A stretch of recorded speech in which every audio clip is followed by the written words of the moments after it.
कहते हैं, युद्ध जीतने के बाद भी कुछ राज इतिहास के पन्नों में छिपे रह जाते हैं, और पांडवों का देह त्याग ऐसा ही एक रहस्य है। क्यों 5 महारथी भीम, अर्जुन, नकुल, सहदेव और द्रौपदी एक एक कर गिरते चले गए? और क्यों युधिष्ठिर अकेले स्वर्ग पहुंचे? कृष्ण के देह त्याग के बाद द्वापर का अंत हो चुका था। धर्म का प्रकाश मंद पड़ रहा था और कलयुग की पहली परछाइयां पृथ्वी पर उतरने लगी थीं। युधिष्ठिर समझ चुके थे, अब उनका धरती पर रुकना समय की मर्यादा के विरुद्ध है। धर्म का युग बीत चुका था, नया युग शुरू हो चुका था। एक सभा बुलाई गई। हस्तिनापुर का राजपाट अर्जुन के पौत्र परीक्षित को सौंप दिया गया, क्योंकि पांडव जानते थे उनका जीवन कार्य पूरा हो चुका है। अब सिर्फ एक यात्रा बाकी थी, देह से परे की यात्रा, महाप्रस्थान।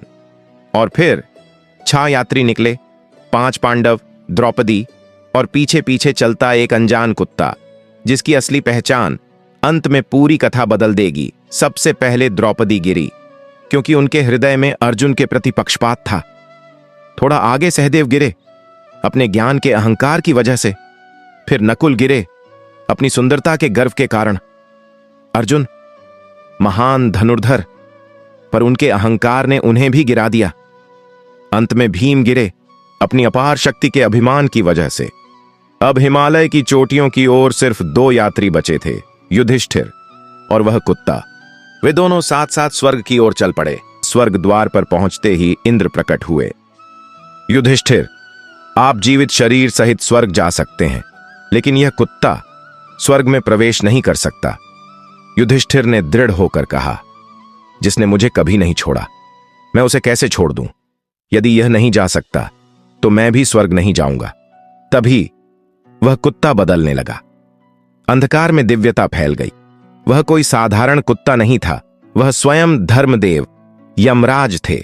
उन्होंने कहा, वत्स, यह तुम्हारी अंतिम परीक्षा थी। तुमने धर्म को, वफादारी को अंत तक निभाया है, इसलिए तुम जीवित अवस्था में स्वर्ग प्रवेश के अधिकारी हो। युधिष्ठिर, एकमात्र पांडव, जीवित स्वर्ग पहुंचे। बाकी पांडव और द्रौपदी अपने देह त्याग के बाद स्वर्ग प्राप्त हुए, क्योंकि जीवन में वे धर्मवीर थे, भले यात्रा में गिर गए। पांडवों की अंतिम यात्रा, महाप्रस्थान, आज भी एक संदेश देती है।